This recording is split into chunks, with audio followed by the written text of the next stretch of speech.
amigos, vamos continuar o nosso estudo, sendo que hoje nós vamos falar sobre os livros básicos da doutrina espírita, as publicações de Allan Kardec.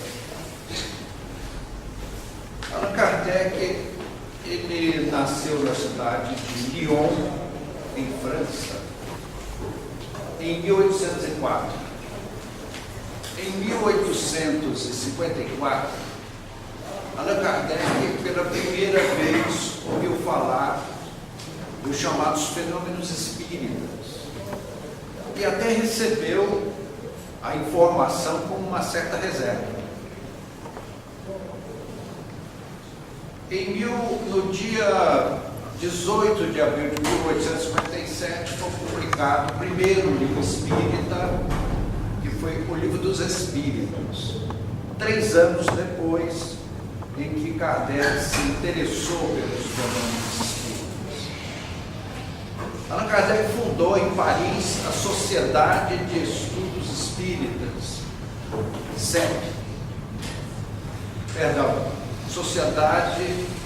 Sociedade Espírita de Paris. É porque existiu no Brasil a Sociedade de Estudos Espíritas, que também se chamava SEP.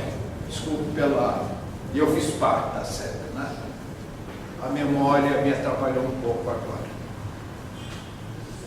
Depois, Allan Kardec, em 1869, publicou, 1859, publicou o livro O que é o Espiritismo, que foi o segundo livro. Então, primeiro, 18 de abril de 1857, o Livro dos Espíritos.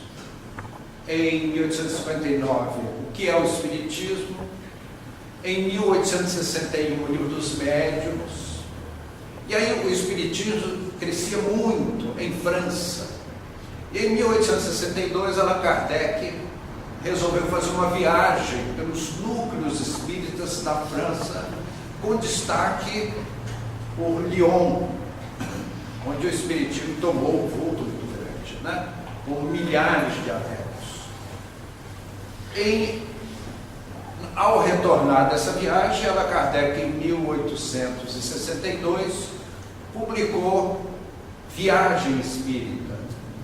Em 1864, publicou o Evangelho segundo o Espiritismo. Em 1865, O Céu e o Inferno. E em 1868, a Gênese. Então, recapitulando: 1857, Livro dos Espíritos; 1859, O que é o Espiritismo; 1861, o Livro dos Médiuns; em 1862, Viagem Espírita; 1864, O Céu e o Inferno; 1858, a Gênese. Quando Allan Kardec faleceu em 1869, ele deixou todo o material pronto para a publicação de mais um livro. Como ele faleceu e não deixou título, em 1888, isto é, 20 anos depois, Allan Kardec publicou, os espíritas continuadores da obra de Allan Kardec publicaram o livro Obras Póstumas, em 1888. Então são 8 livros escritos por Kardec. Em 1858, Allan Kardec lançou a Revista Espírita, que era uma revista mensal. Todos os meses saía a Revista Espírita. E os espíritas aproveitaram os volumes, e cada ano foi feito um volume da Revista Espírita. Eu tenho essa coleção, que vai de 1868 a 1869, 12 anos. Então, cada ano um volume.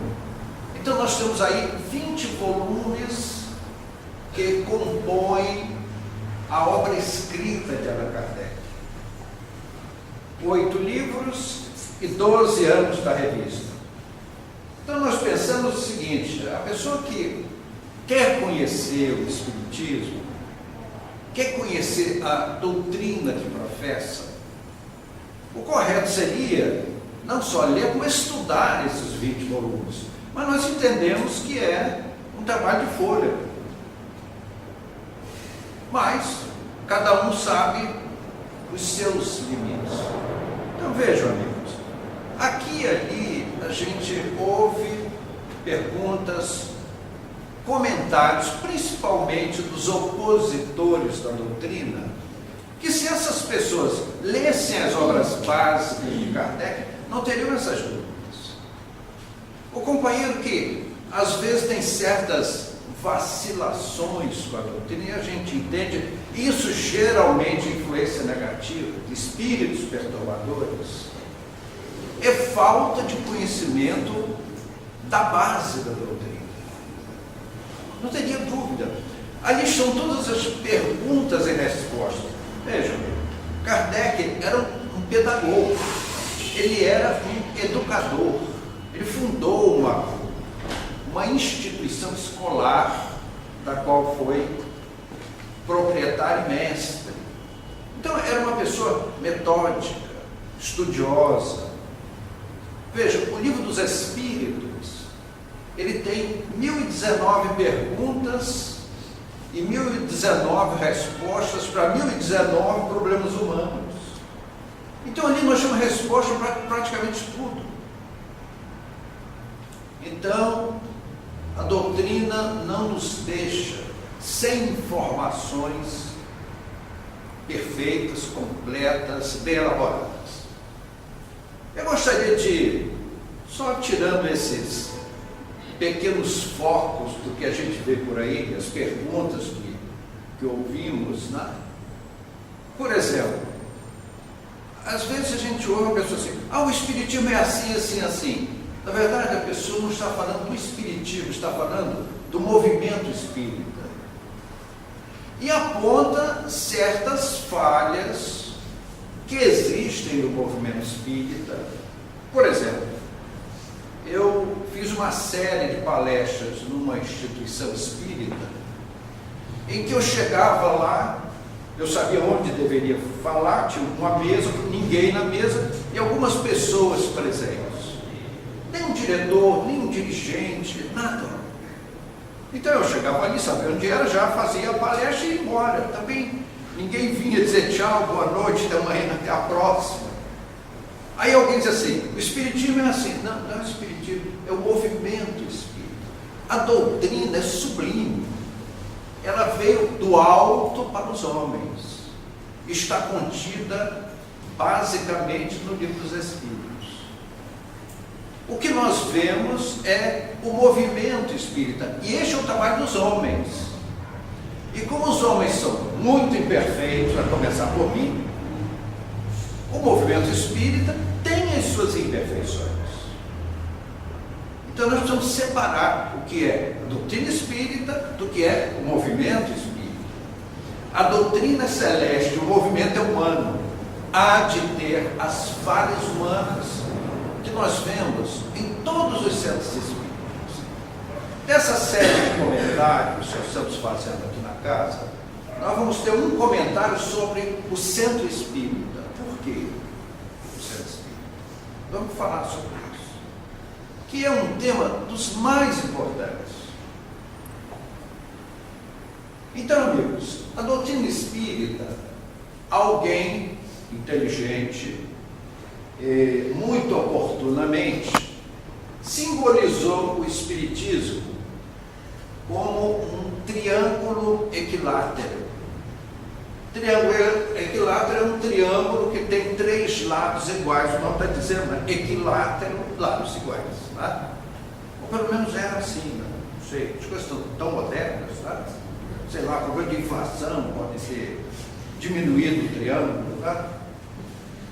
Então esse simbolismo reúne 3 pilares básicos que representam a doutrina espírita. Então a doutrina espírita é uma filosofia com bases científicas e consequências religiosas, éticas, morais. Analisar a expressão filosofia é um pouco complicado. Nós temos na nossa língua portuguesa algumas palavras. Quer ver por exemplo, a palavra fofo. Não existe um sinônimo perfeito para fofo. Não existe. Você pode dizer assim, fofo é macio. Macio é o que chega mais perto de fofo. Mas não é um sinônimo perfeito, porque eu posso dizer, aquele automóvel é macio, mas não é fofo. Não é isso? Há em outras línguas situações parecidas, o sunshine do inglês, né? Nós não temos o moonlight, nós temos o luar, né? Mas o sunshine, nós não temos o solar, não é isso? Então as línguas são assim, complicadas, porque elas são feitas pelos homens, e os homens, com as suas imperfeições, fazem as suas incorreções. Né? Então a palavra filosofia é um pouco difícil de você definir. Eu diria que filosofia é assim, o filósofo é um amante da sabedoria, é aquele que estuda a lógica, as consequências, para sacar o saber. O filósofo é um questionador e coloca as suas ideias racionais. Olha, o apanágio da doutrina espírita é a fé raciocinada. O espiritismo é eminentemente lógico, contundentemente lógico. Então ele é uma filosofia. Porque a filosofia, segundo Aurélio Goulart de Holanda, filosofia é o mesmo que sabedoria, é o mesmo que razão. E como nós somos devotos, entre aspas, da fé raciocinada, então cai uma luva, filosofia espírita. Ciência. Até aqui, nós tivemos a ciência como pesquisadora do mundo material e o homem, como matéria orgânica, inclui-se nesse estudo da ciência bem abrangente. Ciência como estudo do mundo material. O espiritismo é ciência porque ele estuda o mundo espiritual. Isso assusta as pessoas muito aferradas às questões tradicionais, porque parece que o mundo espiritual é assim uma miríade, uma fantasia, uma questão somente de fé, de crer ou não crer. Nós espíritas substituímos o verbo crer pelo verbo saber. As doutrinas tradicionais diriam assim: atrás aqui dessa parede, eu creio, existe um mercado. Nós espíritas assim não dizemos. Nós dizemos que aqui atrás dessa parede, eu sei que existe um mercado. Então nós substituímos o verbo crer pelo verbo saber. Por que razão? Porque os espíritos que foram no passado objeto de fé, de crer ou não crer, eis a questão. Shakespeare, para nós hoje, é um fato comprovado. Meus amigos, antes desses comentários, projetamos aqui nessa tela as imagens dos espíritos materializados, feitos homens. Então o espírito deixou de ser um crer. Nós deixamos de crer que existe o espírito. Nós passamos a saber que o espírito existe. Por isso, a ciência espírita. Então, recapitulando, o espiritismo é uma filosofia com bases científicas e consequências religiosas, por óbvio. Quantas e quantas vezes nós somos questionados: amigo, o senhor que é espírita? O espiritismo é uma religião? Sim. Nós podemos analisar o que é filosofia, o que é ciência. Religião vem do verbo latino religare, isto é, religar o homem a Deus. Aí, como dissemos no nosso papo inicial, as palavras são feitas pelas populações, as línguas são feitas pelos homens. Acostuma-se a dizer que isso aqui é um pincel atômico, não é? É uma abstração que nós transformamos numa coisa material. Nós vestimos essa coisa aqui com a palavra mesa. Mesa é isso aqui. Então, são convenções. O verbo latino religare, como se alguma vez o homem estivesse desligado de Deus. Existe, entre aspas, um cordão umbilical entre nós e o Criador. Deus, ao nos criar, deixou um selo no nosso espírito de que Ele existe. O que é isso? Onde nós encontramos isso em nós? Na nossa alma, no nosso espírito. É o sentimento de religiosidade.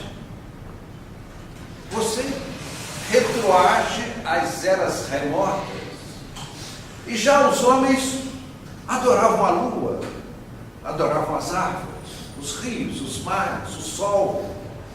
Os egípcios fizeram do sol um deus de primeira linha. É isso? O Ra do Antigo Egito. Ora, amigos, se os homens das eras distantes já apresentavam suas expressões de religiosidade, é porque alguma coisa dentro deles, ou melhor dizendo, dentro de nós naquela época, nos dizia que Deus existe. Então esse é um sentimento natural, está nas leis da natureza, de que Deus existe. É um sentimento de religiosidade. Agora, o que são religiões? É aquilo que eu estava comentando antes sobre a doutrina espírita. A doutrina divina, que por mercê de Deus, os grandes espíritos trouxeram à Terra pela hábil pena de Allan Kardec, pela hábil coordenação de Allan Kardec. Mas o movimento espírita é o movimento dos homens.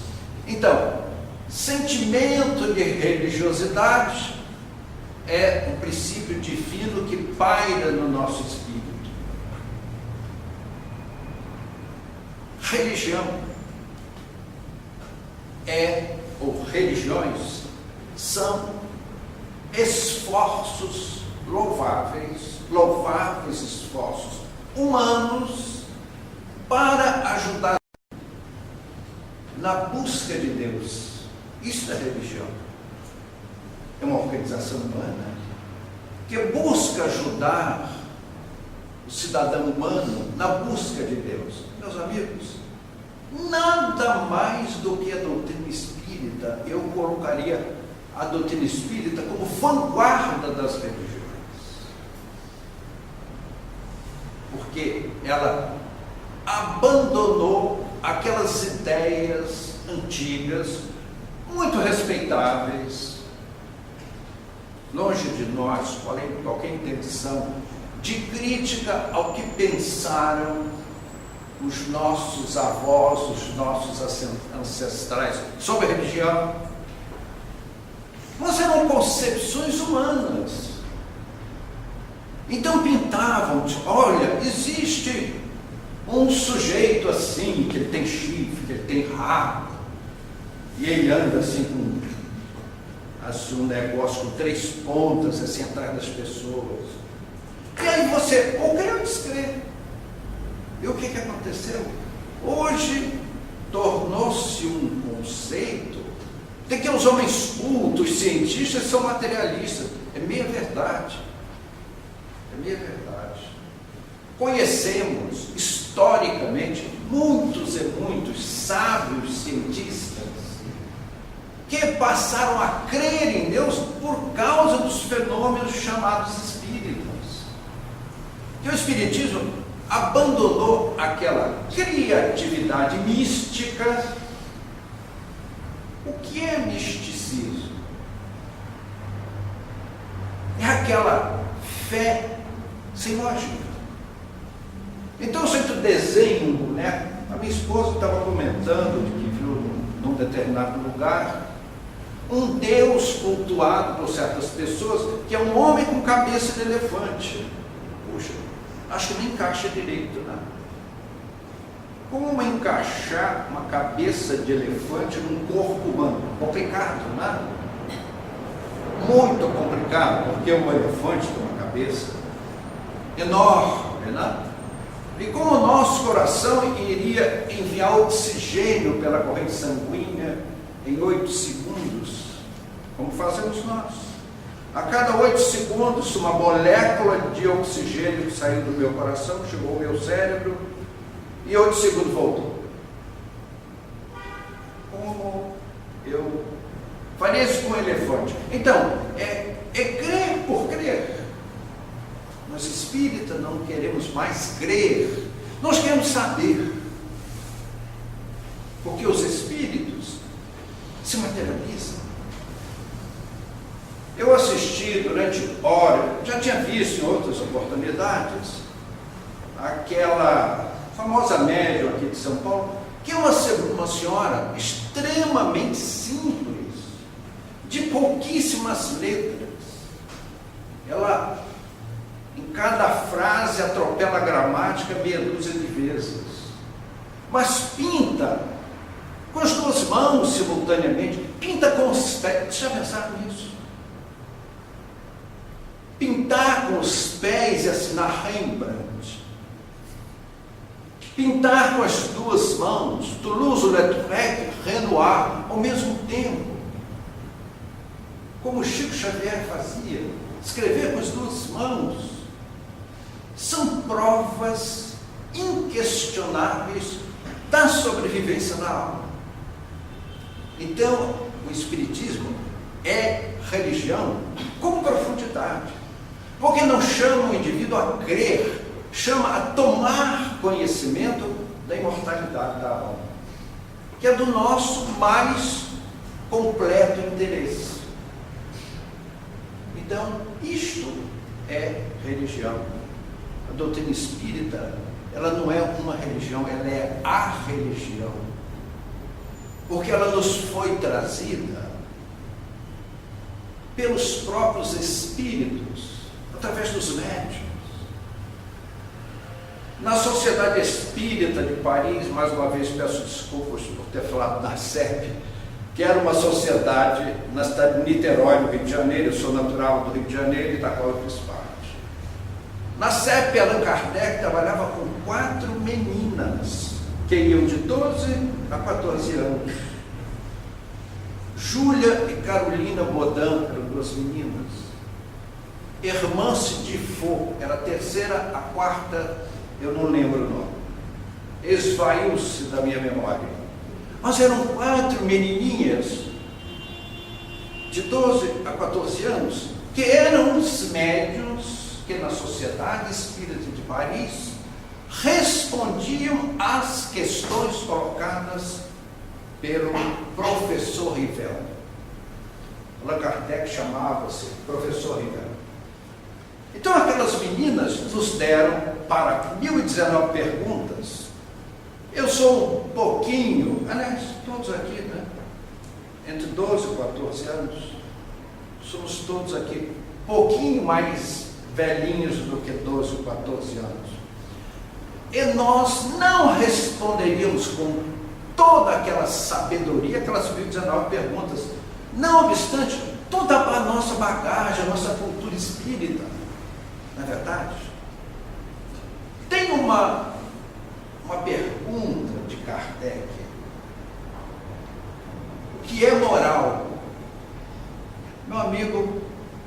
ia pedir uns 3 meses para responder o que é moral. A menina pega a caneta e celeremente escreve uma página memorável sobre moral, que é para você fundir em bronze e pôr numa praça pública. É daquela menina? Óbvio que não. Nós vemos os médios que pintam quadros belíssimos, os médios que escrevem, os médios que curam. Aqui, nesta casa, e a gente, às vezes, conta o milagre, mas não diz qual é o santo nem a igreja, não é isso? Mas eu posso dar a vocês por escrito fenômenos de curas acontecidos aqui. E eu fui o beneficiado. E não fui lá na reunião de cura. Os espíritos, assim, no rasgo de misericórdia, vamos ajudar esse coitado aí, né? Esse coitado aí está já com um pé na cova e outro na casca de banana. Então, meus amigos, a mediunidade que cura. Quando você vai lendo a Revista Espírita e vê o último número, a Revista Espírita não desapareceu, ela continuou a ser editada pela equipe dos espíritas, mas já não era mais um trabalho de Allan Kardec. Continuou com a mesma qualidade sendo editada a revista. Então, os editores da obra de Kardec apresentam 12 volumes da Revista Espírita. Então, quando Allan Kardec deixou esse mundo, puxa vida, todos nós ficamos assim, puxa, o que vai acontecer? Muitos acharam, o Espiritismo acabou. Acabaria se a obra fosse do homem. Allan Kardec, ele foi, por isso que ele é chamado de codificador. Ele foi o coordenador, ele foi o organizador, mas ele não é o autor do Espiritismo. Alguém é o autor daquela peça teatral Cat, é o autor. Mas ninguém é autor da América do Sul, o continente. Por quê? Está nas leis da natureza. Então, Allan Kardec foi a pessoa que racionalizou o estudo da mediunidade, que é o que nós estamos fazendo aqui. Embora estejamos fazendo uma excursão sobre os pontos básicos da doutrina. Então, quando Kardec faleceu, eu disse, puxa vida, meu Deus do céu, o que acontece? Mas aí vieram outros homens não menos notáveis, como Gabriel Bellani, como Ernesto Bozano, como Leon Denis, como especialmente Camille Flammarion, que era um homem de ciência, um astrônomo notável, um homem que tinha um conceito mundial. Alexander Aksakov, que era um russo, um nobre russo, e fez um trabalho belíssimo. Eu conheci William Crookes como cientista na universidade. Aí depois vi numa livraria Fatos Espíritas, William Crookes era espírita. Ele era um pesquisador. Um dia, as autoridades científicas da Inglaterra, do Royal College of Science, em London, formaram um grupo liderado pelo físico William Crookes, o pai da física, que foi o cientista que descobriu o 4º estágio da matéria, né? Que nós conhecemos a matéria sólido, líquido e gasoso. Lembra? Vocês eram crianças e assim com a lancheira da escola. Sólido, líquido e gasoso. Aí aparece Crookes e descobre o estado radiante da matéria. Nossa, também tem um susto, como físico. Estado radiante da matéria. E mais à frente vemos William Crookes, meus senhores. Não digam que isso é possível, digam que isto é um fato. Ele formou toda uma parafernália com seus pares, homens de ciência, para boicotar qualquer forma de fraude. E a menina que eles experimentavam era uma menina doente, asmática, bronquitosa. E será que aquela menina, aquela adolescente doentinha, poderia ludibriar uma pleiade das maiores inteligências que brilharam na história? Seria engolir um elefante e se engasgar com um mosquito, não é isso? Então, meus amigos, vieram esses continuadores, médios como Eusápia Palatino, com Home. Lê sobre Home, olha, é da gente dar saltinhos de felicidade, que tem existido na Terra um médio como Home, como Elisabeth Sperrans, que escreveu uma sua autobiografia do País das Sombras. É um livro notável. Isso lá na Europa. Aqui no Brasil, eu chamaria a nossa própria atenção os precursores da doutrina, Bittencourt Sampaio, que apenas a gente Bittencourt Sampaio. Bittencourt Sampaio é uma alma estelar, é um espírito de grande hierarquia, que foi um dos baluartes do movimento espírita brasileiro.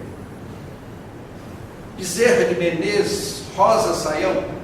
Bezerra de Menezes, no começo do século XX, o espiritismo estava nascendo no Brasil, o espiritismo estava tendendo a separar-se em duas facções: o espiritismo científico e o espiritismo religioso. Então havia aqueles que tinham o espiritismo como religião e aqueles que tinham como ciência. E foi Bezerra de Menezes que foi às tribunas mostrar isso aqui, o espiritismo. Então a base científica é uma filosofia com base científica e consequências religiosas, porque ajuda o homem no seu sentimento de religiosidade, na busca de Deus. E vieram vários médios notáveis. Quais? Dona Ivone do Amaral Pereira. Uma delícia ler os livros da Dona Ivone. Quem não leu, leia, queridos. Mas leia depois de ler os 20 de Allan Kardec, de preferência, né? Ivone do Amaral Pereira, que mais? A professora Zilda Gama, coitadinha, fez uma obra incrível, apesar de ser professora. Filha, um casal teve 5 filhas, ela foi uma, a mais velha. Aí o casal faleceu, ela teve que criar como professora as 5 irmãs.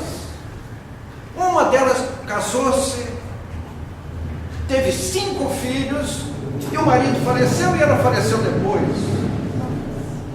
Aí ela ficou com 4 irmãs e mais 5 sobrinhos para criar como professora.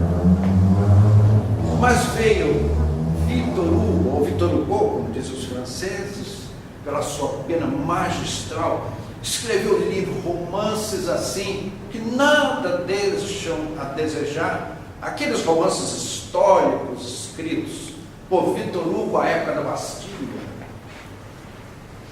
dos Miseráveis, que nós vimos no cinema, nas peças teatrais. Então você lê Almas Crucificadas pela Pena de Zilda Gama, é um deleite. Quando você lê a última página, dá vontade de voltar para a primeira. Tais os encantos da arte de Victor Hugo. Divaldo Franco, 50 anos de trabalho na Europa. Divaldo já foi levar o espiritismo até a Ásia. E o movimento espírita cresce no Japão. Por quê? Pela sua lógica, pela sua racionalidade. É a doutrina, é a religião que você é chamado para entender, para questionar, para argumentar. Não é devoção de fé, não é levantar a mão, eu agora sou espírita. Não existe isso no espiritismo. O espírita é chamado ao estudo da doutrina. E meus amigos, médios extraordinários, como a dona Ana Prado, livro O Trabalho dos Mortos, Nogueira de Farias. Leia. Leia o capítulo que fala de Raquel Figner, aquela menina que faleceu aos 15 anos, materializa-se e senta-se no colo da mãe. Minha mãe, eis-me aqui, eu não morri, mamãe. E aquele diálogo entre filha e mãe, ninguém consegue mistificar. Abraçou o pai. Precisa dizer a emoção de um pai e de uma mãe já velhos, que perdem uma filha de 15 anos e a veem voltar. É isto que é belo na doutrina espírita, que o espiritismo não chama você para crer. Venha, meu querido, venha saber que há uma vida abundante que nos aguarda após a morte, com os nossos amados mortos. Quem não tem seres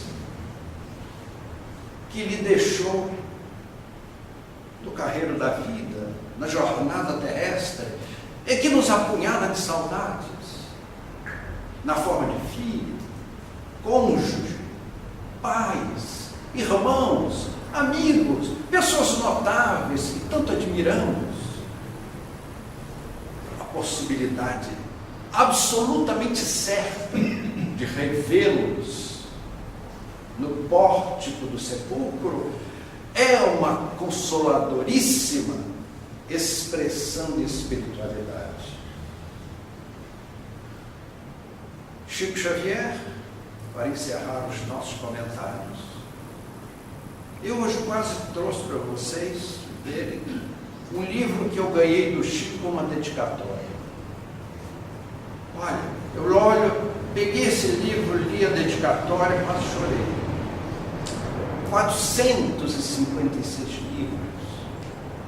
Os beletristas de Latim América, pela pena daquele menino mineiro, que começou na infância a ver os espíritos, que não sabia, às vezes, distinguir entre um homem e um espírito.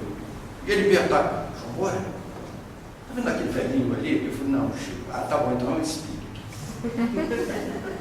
Então o Chico precisava se aconselhar com as pessoas para distinguir o que era homem e o que era espírito.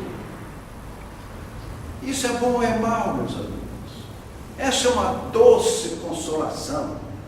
Os nossos amores não se foram para sempre, eles nos aguardam. E se eles nos aguardam, nós também sobreviveremos ao fenômeno chamado morte. Deus não nos fez para nos matar.